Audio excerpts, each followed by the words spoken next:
Hi everyone, Kayla Meyer, your YPG coordinator. I'm really excited to introduce you to Kendall Warnock. He is the owner of A1 Automotive, and he's going to teach us some really awesome things. You may know him. He wears a few different hats, but he can talk to you about that. I will pass this on over. And also, if you have any questions while he's talking, you can go ahead and use the Q&A or the chat. We can see both of them. And then at the end, I'm sure we can do question and answer where you guys can actually speak to. But I will pass it over to Kendall. So if you guys have any car questions that I can fix over Zoom, we can try to do that at the end. I'm serious, we can try. At least we can try. Hey, so good afternoon after 12. My name is Kendall Warnock. I own A1 Automotive in downtown Lincoln. Again, I wear a couple of hats, also a division chief with the fire department here in Lincoln as well. And I just wanted to kind of jump on. I see a couple familiar faces or familiar names as I scrolled to Zoom we go, right? That's kind of the new, I hate to say new normal, but that's kind of where we're living right now. So again, Mairead asked me to jump on it and maybe try to not bore you all with some car Q&A and just car repairs in general, vehicle repairs in general, and how stressful they can be to somebody that has no idea what's going on with their vehicle. So I did throw together a PowerPoint. I'm going to go through that PowerPoint. Kayla, how long do we have? 30, 45 minutes? What are we thinking? Yeah, we blocked it out till 1. Okay. It's how you want to go, however much time you want to leave for questions at the end. Okay, let's do it. Let me share my screen here and we'll get started.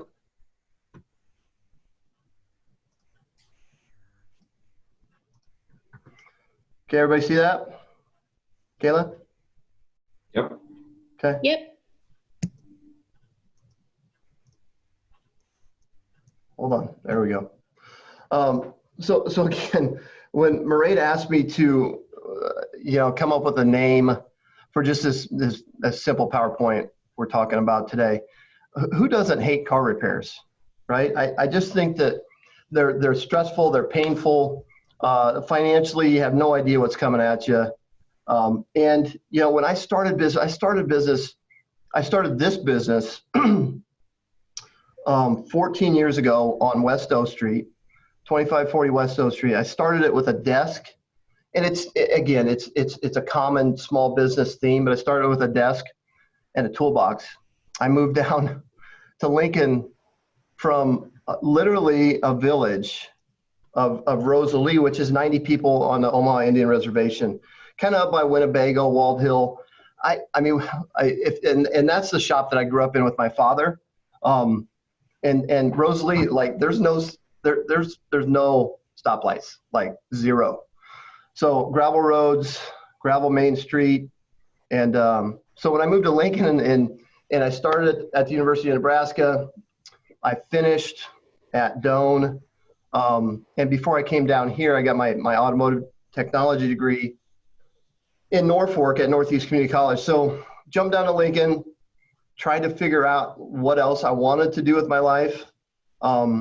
And I just continued to come back to the automotive world, along with my passion for the fire service too. So again, getting into car repairs and questions and challenges and all of the above and everything in between, it's tough because there's a lot of things that you need to consider literally from buying your vehicle to when enough's enough, like when am I going to stop putting money into this vehicle and potentially get something more reliable. So a lot of different things factor into that equation, depending on where you're at in life, right? If this young professionals group, I think is a 21 to 40-ish age group. So depending on what your needs are, is it a commuter? Is it a family vehicle? And literally everything in between. Is it for one of your children? How safe is it? How reliable is it? Like literally, there's a couple of things that, I mean, my mind doesn't shut off hardly at all, but a couple of things when I'm driving around, I'm analyzing every car that I see because I know the patterns of that vehicle, most all of them. that, and I'm sizing up structure fires. So that's just kind of how it goes once you get with me. But anyway, back to vehicles. So when you all are in the process of buying or potentially buying a used vehicle, it is incredibly important to get a pre-purchase inspection because, and it doesn't matter where it's at. It doesn't matter if it's at a car lot with 2 cars in Winnebago, Nebraska, or it's at a big dealership like Sid Dillon, Duto, the ones that are, the heavy hitters that are in Lincoln. So the same challenges are present at all of them. And if there's a car that has 30,000 miles on it that you may think would be that would fit your plan in life in terms of what you're handling right now, well, there's still things that you need to consider. So the pre-purchase inspection of vehicles really, really, really, really, really important. Again, downtown, I think we charge $69 to inspect a vehicle, but that's bumper to bumper, and it is incredibly detailed. So when you get that, and again, all reputable automotive repair shops, repair facilities should offer some type of pre-purchase inspection. But again, the last thing you want to do, you don't want to purchase a vehicle, and it doesn't matter if it has 30,000 or 75 or 120, without knowing a couple of things: what has been done to it, and more importantly, what's the patterns of that vehicle. So if you're driving a Nissan, there's certain patterns. If you're driving a BMW, certain patterns. Chevy, Dodge, Ford, all of those vehicles have patterns of failure. So again, it's really, I cannot stress that enough. If there's something that, what if you were to, if you were to roll up on a vehicle, I think I've got maybe this next slide, like these 2 vehicles right here. Both of these, I threw this PowerPoint together a couple days ago, sent it to Kayla. So again, you look at these vehicles and you think to yourself, man, those are really nice. Yeah, they are nice. They are really nice vehicles. But the patterns of failure on both those vehicles are through the roof. And, I don't know, and again, I don't know what the age range is here. I'm 41, but the challenges is, when I was 25 or 20, well, maybe even closer to 30, to be honest with you, a Range Rover was always, hey man, that's really nice. Like that would really be nice to drive. Yeah, of course it would be, but you will not like those repairs. You just won't like the cost. You won't like the timeline and everything in between, because you're buying, you potentially, like if I was 25, I would be buying that car just because I wanted a Range Rover, right? Not because I could afford it, and sure as heck because I couldn't afford to repair it. So again, a lot of things that come into play there. That pre-purchase inspection is, if you don't get that, you either need to be very, very lucky, or you're going to get some extremely high repair bills, because you don't know, if it has 80,000 miles on it, what's the history on it in terms of not accident history, because you can get into Carfax, you can pay the $15.99 and whatever that BS charge is to get that report, which by the way is not accurate. So, but that's the wrecked side of it. So the mechanical side of it, incredibly important. If you don't have that information, if whoever is trying to sell it to you can't get that information, like, I'm a skeptical person in general, but that would push me 1,000,000% over the top. And that would be a hard no for me for any vehicle. You cannot find that. Again, Carfax is not the place to find the mechanical side of it. Rex, of course, you'll see some documentation there. But so we'll get into what fits you. And again, I preface that by saying, where are you at in life? Like, are you just getting out of college? Are you trying to establish yourself in whatever field that you're going into, multiple fields? Are you trying to be impactful as a young professional? What fits your needs? Do you have a family? Do you have kiddos that you need to transport from A to B? And that vehicle be safe. So again, a lot of different things that need to come into play when you're choosing what vehicle fits your needs. And again, yeah, I always go back to, the repair bills on some of these, and I threw a little bit of you'll read that second bullet point. It would cost you, quite a few boxes of ramen noodles to fix some of these repairs on both these vehicles, because Range Rover parts, Navigator parts, Lincoln Navigator is an Expedition, is a Ford Expedition with different emblems and a different interior. That's it. But that doesn't mean that the costs are equivalent to the Ford Explorers and the Expeditions, because the costs are higher simply because it's a different, and it's a more, maybe even a higher end brand, or so the manufacturers want you to believe. That same thing with, listen, Volkswagens and Audis, same vehicle, same exact vehicle. Cadillacs, GMs, Chevrolets, same thing. So again, what fits your needs? And do you want to look like, do you want to cruise O Street? I don't know if that's a thing. I don't know if it was a thing. I don't know. But with a Range Rover, and it potentially costs you $479 every time you take it into any facility, repair facility? Or would you rather run around with a Ford Escape or a Chevy Impala that their patterns of failures are not as high? Now, do they look as cool? No, they don't. They do not. 100% they don't. But the challenge is functionality, dependability, what's not going to break the bank when you have to repair that vehicle. So again, a lot of things that come into play that everybody needs to be aware of that. But whoever you're going to, whatever facility, if you have a new car, it's under warranty, great. If you're going to a different facility, independent repair, or even a dealership, they need to make you aware of that. They do a pretty good job of that. I used to work at Duto when I came into town, when I moved to Lincoln 20 years ago, for a couple of years. And some dealerships do it the right way in terms of presenting. Some are a little bit pushy, but that's neither here nor there. They should be telling you, again, cost of repairs, what's the right fit for you, etc. So, really, and I don't know if anybody is if there's any car folks on this call or not, but if you're not, it really doesn't matter. But the challenge is, whatever you're driving, you need to hit. If there's service intervals, like Honda does a good job of that. They have a 30, 60, 90 service interval.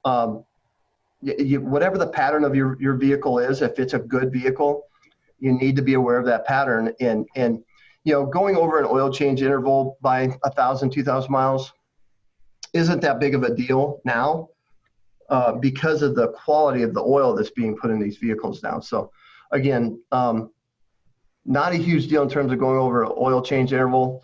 But if you don't address, say, a check engine light or an ABS light or an airbag light or anything, certainly an airbag light's a safety issue, so you need to get that addressed as soon as you can.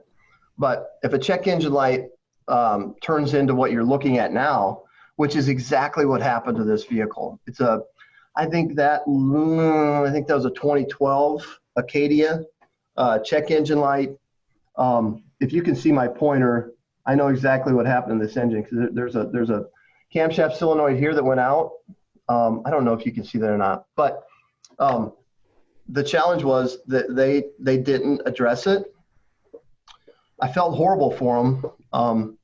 And again, I'm not down there during the day. I'm down there at nights and on the weekends, but I review literally every ticket that goes through there, because I want to figure out how we can help others in the future not be in this position. And maybe I don't catch all of them, but the bigger tickets I do, because I want to make sure we give you all, whoever wants to listen to a one-on-one I Hate Car Repairs Zoom meeting or anything like that. You just want to be able to make the best decision possible So you don't have to deal with something like we're staring at here. This repair here was, I think it was probably I want to say $5,000 total. But again, if you get into these kinds of repairs, then the question needs to be, and it wasn't with this one because this was a nice vehicle. It just wasn't taken care of well in terms of mechanically. You get to that point in that conversation you need to have with whoever is helping you with your vehicle repair needs. It's okay.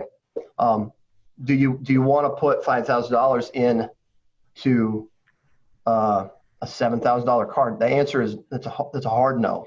No, you don't. I deal with question and answers like that in city government weekly, for sure weekly. So you just want to make the best decision for yourself. If you want to be good stewards of taxpayer dollar, all of that stuff. You want to make sure that you're if you're dealing with a personal budget, you just don't want to have to deal with something like that. This repair here. Again, vehicle patterns. If you guys throw out, when we Q&A this, if you throw out your vehicle and your miles, I know somebody's gonna put me on the spot. I probably won't know all the answers, but I know quite a few of them. And the vehicle patterns are things that you need to be aware of, because if you're look at this Subaru that we had. I don't know when this was in. We take pictures of a lot of vehicles with our software that we use just to document, just to make sure that they're aware that there's no scratches and all of that stuff. And it identifies the vehicle with the owner when they come back in. So, but this is a 2010 Subaru Outback. Great cars, really great cars. But at 100,000 miles, 90, 110, somewhere in that range, you're going to have to do a timing belt kit. Sometimes you have to do head gaskets on these, depending on what generation that engine is. So all of these are patterns of with vehicles you just need to know. I don't know if nobody wants to know them, but for your sake, for your budget's sake, for you trying to establish yourself. You just need to know, because I don't want, and I just don't want anybody to be caught off guard by a repair that they could have avoided or minimized. Or if you get to that point and you just get tired of a vehicle and you're in a financial position to maybe upgrade or get a bigger, get something different, that would be the time to make that decision on whether you fix, or when you can forecast and you've got 75,000 miles on an Outback, at 90 or 100, you're gonna be faced with a $2,400 repair / maintenance bill. Then maybe you send that thing down the road. So again, just a lot of things to be aware of, and I certainly don't want to bore you all with this kind of talk, but it's incredibly important, because at the end of the day, it's going to be your finances that you're going to need to make a decision on. So again, when do you sell or trade your vehicles in? You throw a Hearst in there and take a picture of it. You certainly don't want any deadly repair bills. No pun intended with this picture. But you just don't want to be staring at a $6,000 repair bill if you have a $10,000 vehicle, because that puts you in a position that where if you fix it, if you dump 10 grand or if you dump 6 grand into a $10,000 vehicle, or if it's if it's a $10,000 repair and it's $20,000 vehicle, you just don't anything remotely around the 50% of purchase price. You got to hit the eject button on that for sure. So again, you don't want to be caught in a position where you just simply have to make that decision, and you may not be in a position to be able to make that decision. And then what? So again, there's just a lot of things that need to be taken into consideration when you have a vehicle. nobody really wants to be stuck with high repair bills. Nobody really wants to even bring their vehicles in. I mean, just society in general, and how, in my opinion, how hurried we are. We try to minimize turnaround time in the shop in terms of when we get vehicles back. We've even started picking them up and dropping them off. But what if you only had one vehicle, you had a family, you had a young child, and you're faced with something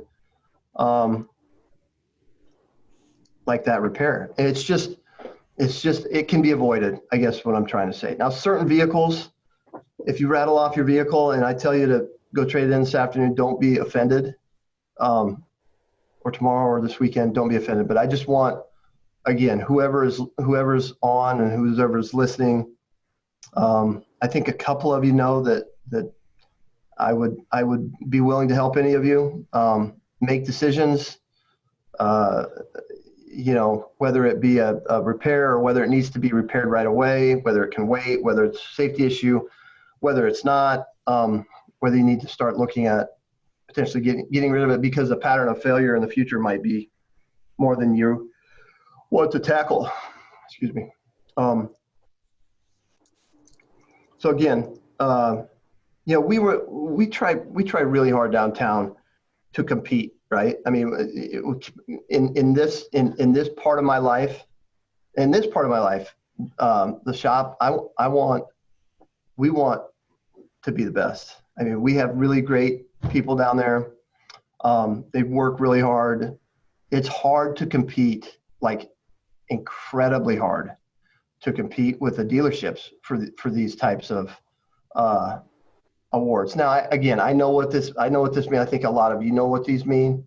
It's somewhat of a popularity contest, and how many emails can you reach, and then how many emails, how many of those emails will actually act on that and vote when you ask them to. So I get it.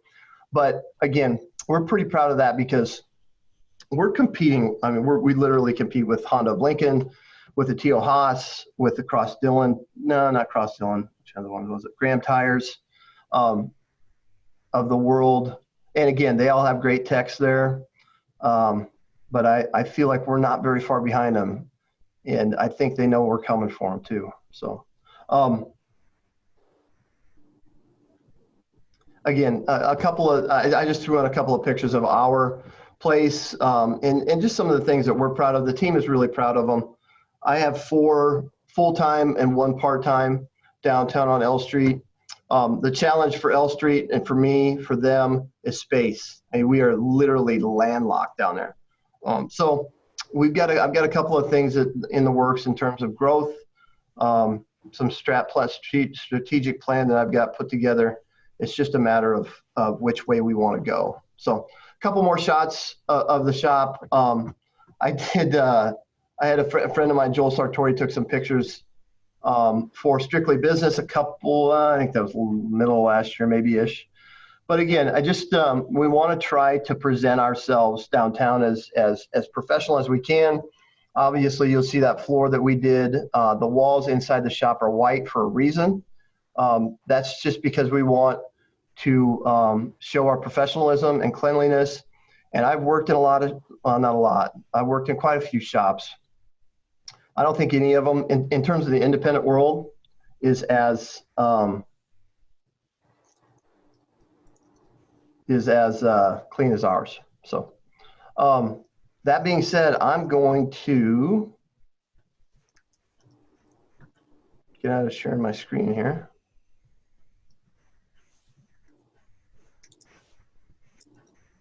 If I can. And then we can open up for Q&A once Kendall, you do have one question down there. If you scroll down to the bottom, there's a little Q&A box. Okay, where are we at here? Hold on one second.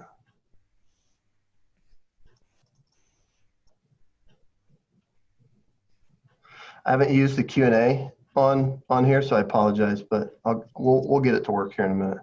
Let me get out of sharing the screen here.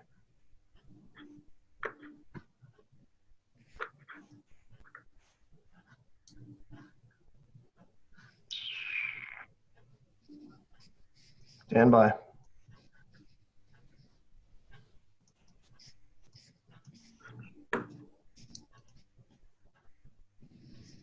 Do you want me to turn off yours?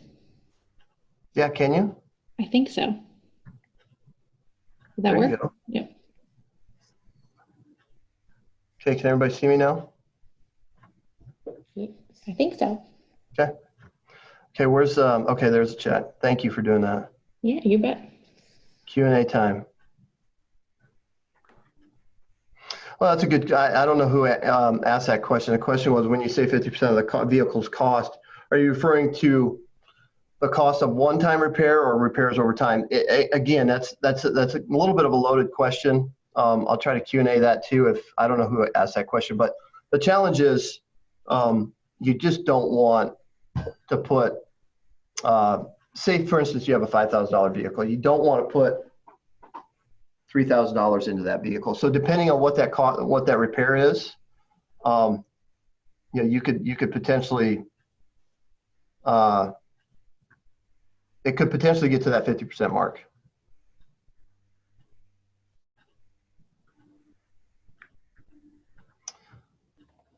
So what are some of the good models, makes, models of cars for first-time buyers who mostly commute? Again, you always look at, Honda always has really good vehicles, but their cost in terms of used vehicle costs are always a little bit higher because their vehicles are so great. So if you needed a commuter, I would look at Hondas. I would look at, you know, the Chevy Impalas, the Chevy Cruzes. You know, Subarus are really good cars, but you're gonna pay a little bit more for those. Again, the Hondas of the world, the Chevys, those are the two that, and the Subarus, if you're financially able to get there. Anything under 100,000 miles with those vehicles, you'd be fine with. Again, the Hondas you're going to pay a little bit more for. Yeah, so you mentioned Hunter asked Ken Worms, do you prefer brand preference? You mentioned there's some luxury brands with cheaper counterparts. Favorites.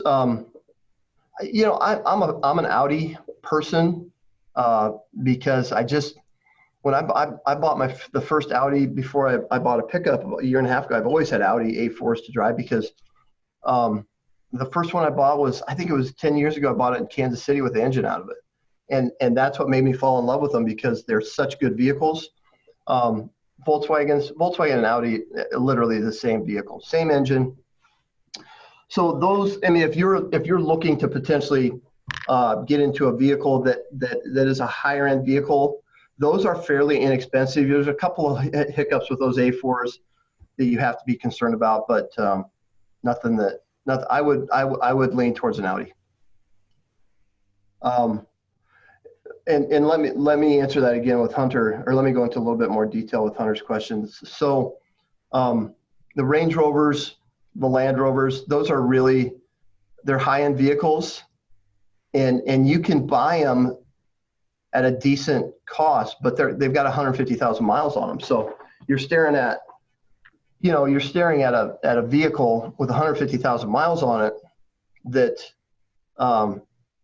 you know, for instance, the radiator costs $3,000. It makes no sense, especially, and again, I don't know where all of us are at, you know, in terms of life and responsibilities and being impactful with YPG or the city or anywhere, but you can't roll the dice there. Okay. When buying a car from a dealership, at what point in the purchase process should a buyer ask for a pre-purchase exam? Are most of the sellers happy to allow you to take? That's a good question, Teresa. So the question was, when buying a car from a dealership, at what point in the purchase process should a buyer ask for a pre-purchase exam? Anything like literally right on the fence of being out of warranty. So if it's 35,000 miles, they should happily, if they want to sell you a vehicle, they'll want to provide that pre-purchase inspection. If they don't, you probably don't want that vehicle, right? And maybe you don't want to do business with that business. So, are most sellers happy to allow you to take the car to an outside mechanic for a pre-purchase exam? We've had a lot of them come through downtown. I would say probably, if I had to guess, and I don't know the numbers, I could find them, 70% of our pre-purchase inspections come from dealerships. So yeah, and even a private seller too. If a private seller had a Subaru Outback and they have 90,000 miles on it, they should be happy to allow you to take that anywhere. And if not, again, that's probably not going to be the right vehicle for you. Okay. We got another one down here.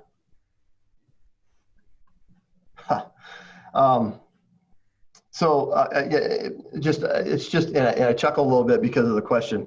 How do you know if your mechanic is trustworthy? Do you recommend getting a second opinion? I think that's kind of the MO of, I hate to say it, but in the past, with automotive repair facilities, whether it be the dealerships or the independents, trust is always, I mean, everything comes down to trust, right? Life comes down to trust. You trust your dentist, your doctor, your repair facility. That's hard. You need to figure out what's their core values, like what's their mission statement as a business. And you can throw all that stuff up on the wall, but do you really live it? When we moved, well, I was on Westdale for 10 years. I don't know at what point I did come up with our slogan, which is always honest answers.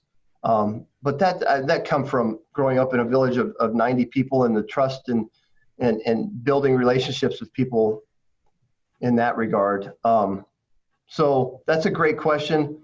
That's just something that you need to build a relationship with whoever you're going to hook up with in terms of your repairs in the future. And again, if it's a dealership, you don't feel obligated when your vehicle is under warranty.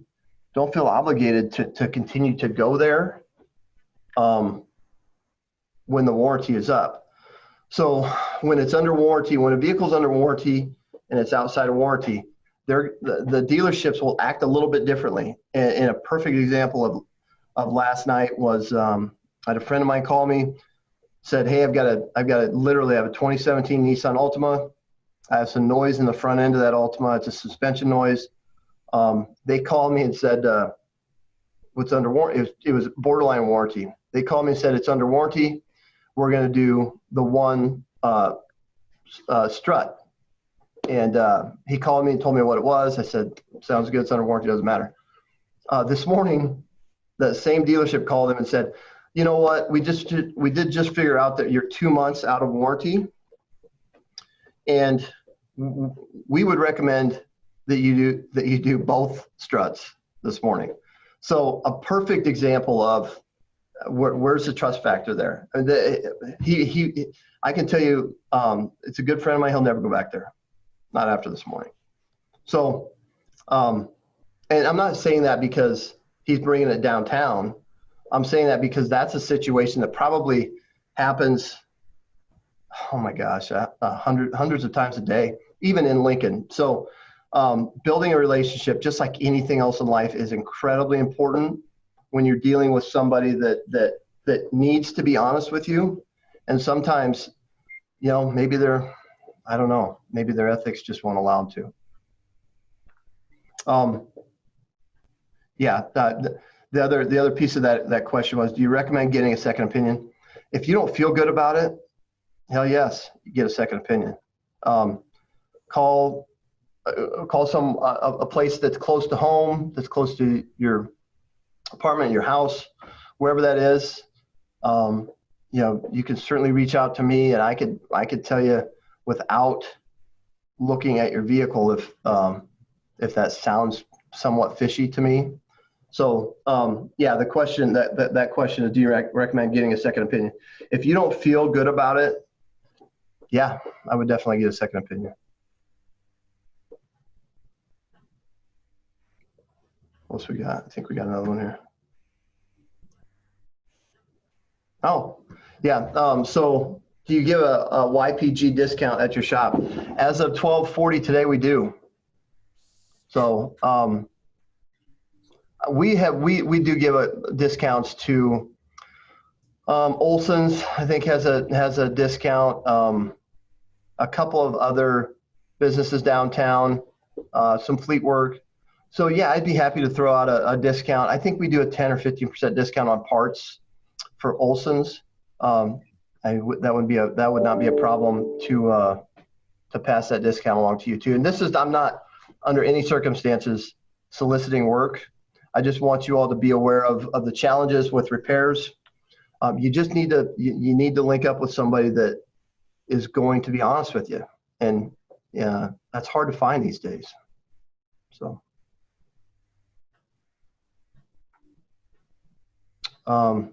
Any other, hold on, I think they might be coming in now.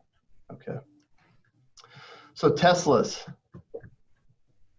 I love them and I hate them. I do love them because of the simplicity that they're bringing to the table. I'm not in a position to buy a Tesla because it's not practical for me. But I wanted to see how their engines worked. I was close to buying one last week.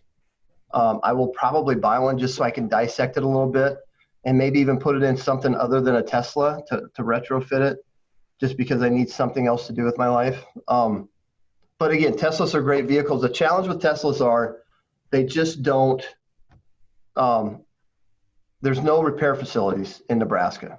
The closest one is in Council Bluffs. And the reason being, I think there's some statute or something that in Nebraska that says you have to have a physical dealership in the state to be able to have dealers, or to be able to have getting yelled at on email, to be able to repair vehicles to have satellite dealerships. So that being said, love Teslas. You could pre-order the pickups. I think, I don't know if it was $100 or $10. I don't know where that process is at, but they're super cool. The challenge that I think the automotive world is facing, if not now, very, very soon, is how we're going to deal with exactly that.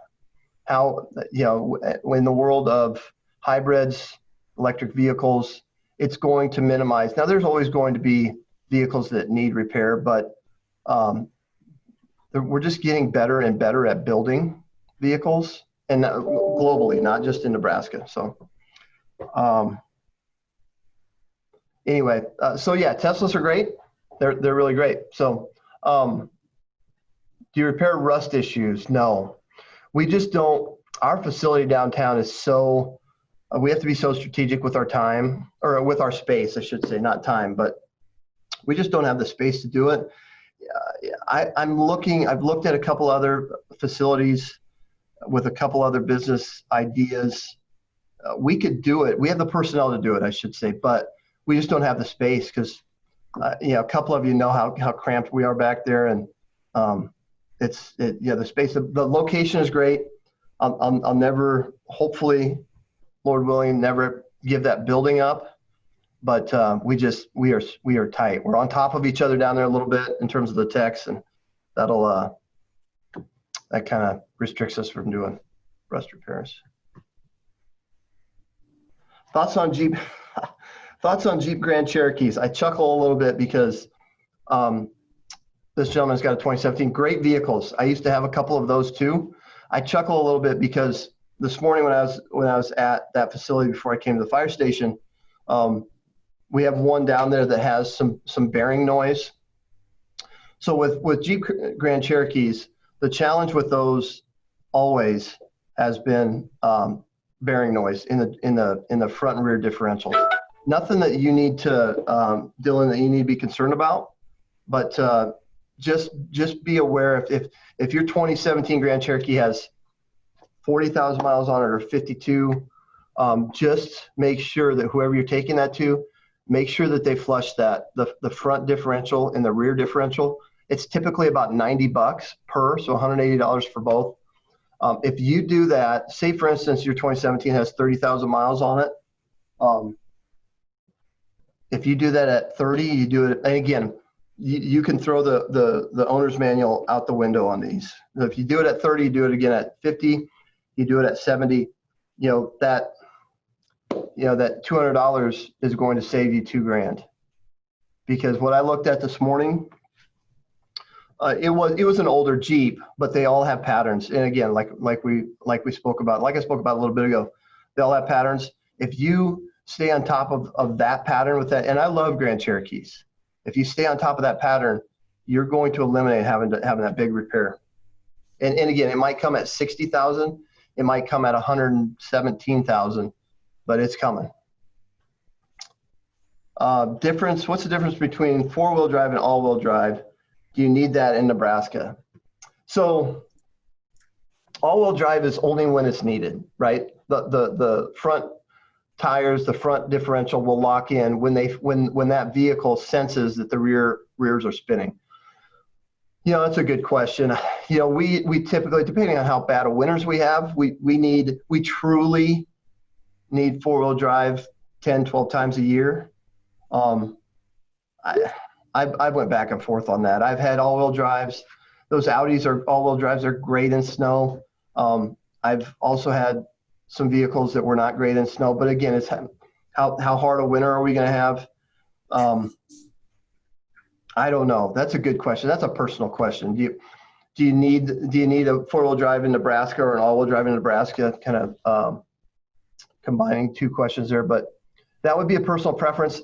In my opinion, is a 4-wheel drive nice to have? Is it comforting to know, shit, there's 4.5 inches of snow out there. I need to get to the mill. I'm going to be able to make it. So you know what I mean? It's just a personal preference, but I would say, if you're asking for my true opinion, I would say it's not needed.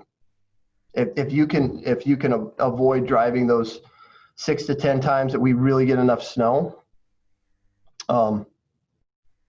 then it wouldn't be needed, in my opinion. And we work on a lot of them down there. Okay. Yeah, so, okay, so I'm getting down to a couple more questions. Hopefully I'm not boring you all, and that's certainly not the intent today. But so another question, I have an 07 Buick Rendezvous, almost 200,000 miles on it. Tentatively start the process looking for a new vehicle and would prefer an SUV or a truck. We have kayaks and like to go camping and outdoorsy things. Where would you suggest is a good place to start looking for a new to me vehicle? It's all good. It's all good. That's a good question. Depending on a couple of things, what's your financial situation? What can you afford? What can you afford? Can you afford, $10,000, $12,000, $8,000? I could probably tell you what you've had done to that Buick with 200K on it. But again, if I'm kind of reading you right, I think you should look at Subarus. They're really, really great vehicles. And if you could potentially purchase one with all-wheel drive, like an Outback. And I don't know if that would fit you personally. I can tell you by you telling me kind of what you're doing and the outdoorsy things, that would be an ideal vehicle for you.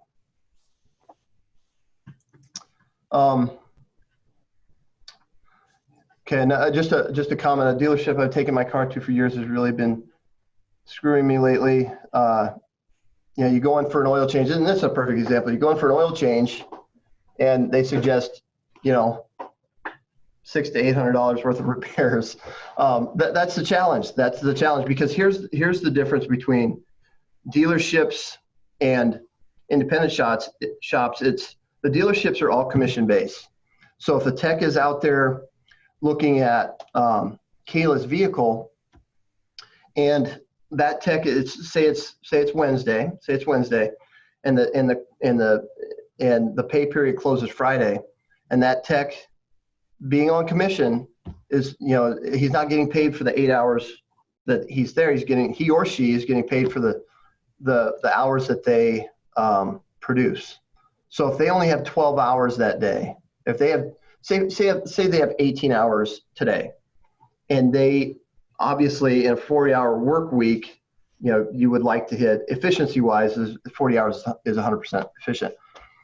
But therein lies the issue, because that changes the way some people think. Because if that tech is staring at a mortgage payment, a car payment, and they know they need to hit 40 hours at the end of the week, they may, and I'm not saying this happens. I know it happens, but I'm just trying to paint this picture as good as I can. They may lean towards saying, you know what, Mairead needs $1,000 worth of brakes.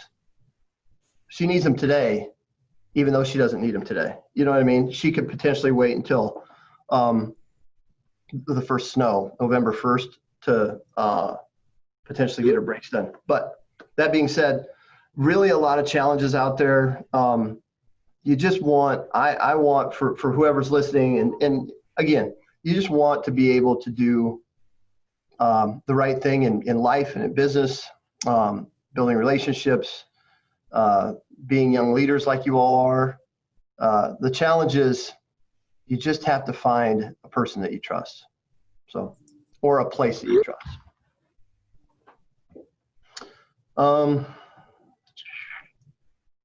Okay. What are your best buying used tips? What are some of the things you look for when you're looking at listings such as Craigslist or eBay? Well, number one is you have to make sure that it's not a salvage vehicle. Now, there's some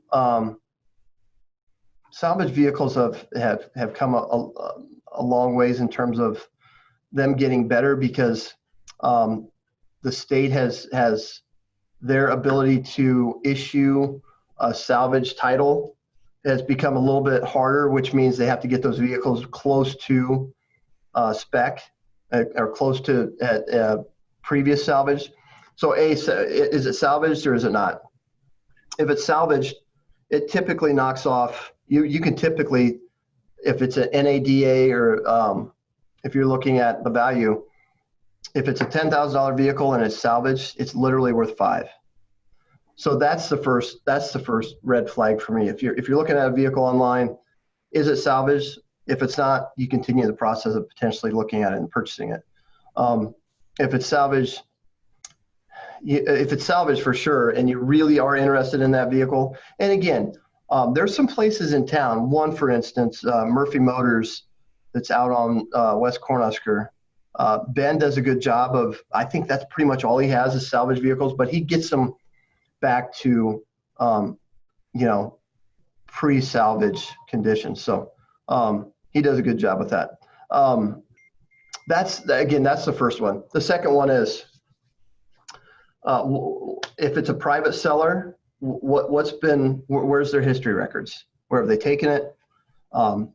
Can you see them, or can you get them emailed to you, and then you email them to whomever you're taking your vehicle to, and get some honest feedback? Because again, nobody wants to buy a vehicle for $10,000 and in 45 days have to put $1,700 in it. It just doesn't make any sense, right? So another question, how do you find out your vehicle's failure pattern? That's what you rely on people like me for, or whoever you're taking your vehicle to, because that's the industry that we are in, that we /love most of the time. If they can't tell you that, they should be able to tell you that. So again, whatever vehicle you have, if it's a Honda Civic or if it's a Dodge Ram or if it's a Pontiac Vibe, all of them have some challenges. Nothing is perfect. I think, if I were to lean towards a manufacturer that has the least the failure rate is less, it's going to be Hondas. And then it's going to be foreign vehicles. And I hate to say it, but the domestic vehicles are still in the rear. The challenges with the machine work, not to bore you all with details, but the machine work with vehicles, foreign vehicles, most of those engines don't need gaskets. So the gaskets basically make up for the poor machine work, and a lot of domestic vehicles still have gaskets. Foreign vehicles haven't had gaskets for, I don't know, 6, 7, 8 years. So that's something to be aware of too. But again, a lot of challenges out there with vehicles, with purchasing them, with maintaining them.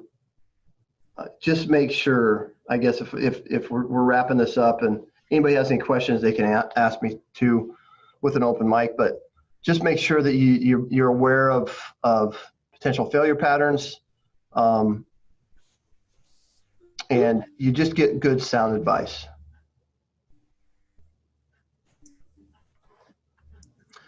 Anything else? Hold on. Oh, there's a couple more, I'm sorry. How do you decide if you should make an expensive repair or it's time to get a new vehicle? It's a great question. It's dependent on where, again, whoever this is, whoever asked the question, where are you at with life, right? Do you still have a ton of college debt? Did you just buy a new home? Do you have some kiddos that you're trying to take care of? It's really tough. And again, that comes back to what kind of vehicle is it? Because if that pattern of that vehicle is not, the failure rate is high with other pieces of that vehicle that may not have failed. Maybe this is a different failure. Maybe it's a transmission in an Outback, and you know at 100,000 miles you're staring at a timing belt job that's $2,400. You know, again, are you financially able to do something else in terms of getting something else?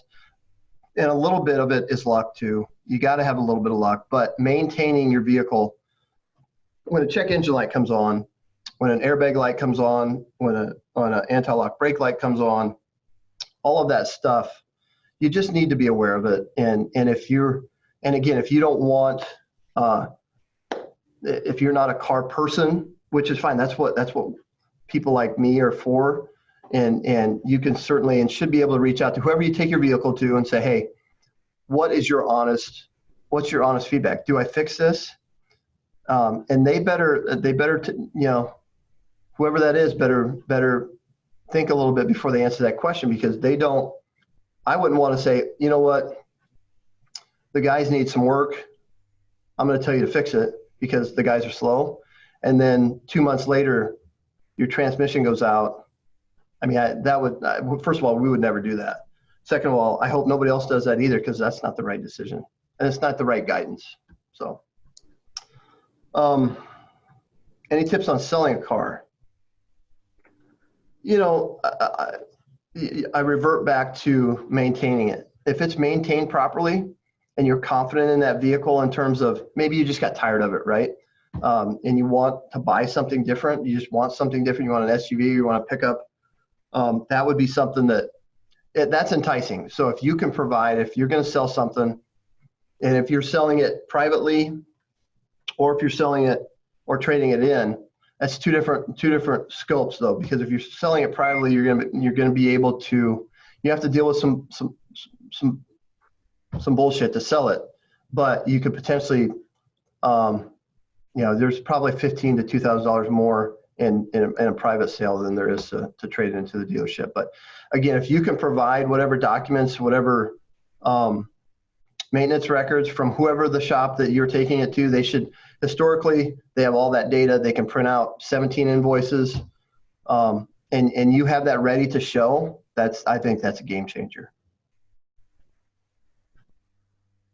The dealerships, they're gonna tell you our trade-in value is $2,700, take it or leave it, and then they're going to make the numbers work with whatever you're buying. That's just how it works. So, well, this has been fun.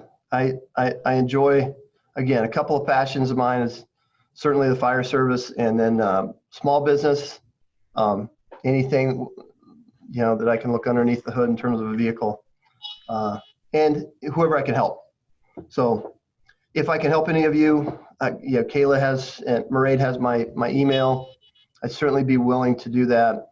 We can throw that discount up for YPG quickly. But again, this is not a sales pitch to bring it to us. I just want you all of you to be able to make informed decisions. Kendall, I just want to thank you so much. This has been so informative. I do have one last question. Sure. What do you drive? So I grew up with a bow tie in my mouth, literally. So I just drive a Chevy pickup now, but I had multiple Audis before I convinced myself to buy a pickup.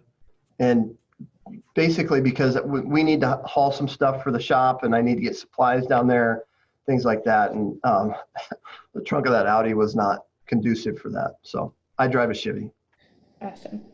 Well, thank you so much for sharing your time and your knowledge. And if any of you don't have Kendall's information or didn't get A1 Automotive, I can absolutely send that to you. Yeah. And this webinar, I know there were some others that were attending that couldn't get the sound. So it is recorded, and we will put that up here in the next week. So if you guys want to share it with any of your friends or anything like that, you'll be able to. But thank you very, very much, Kendall. We really appreciate your time. You're welcome. Have a great afternoon, everyone. Take care.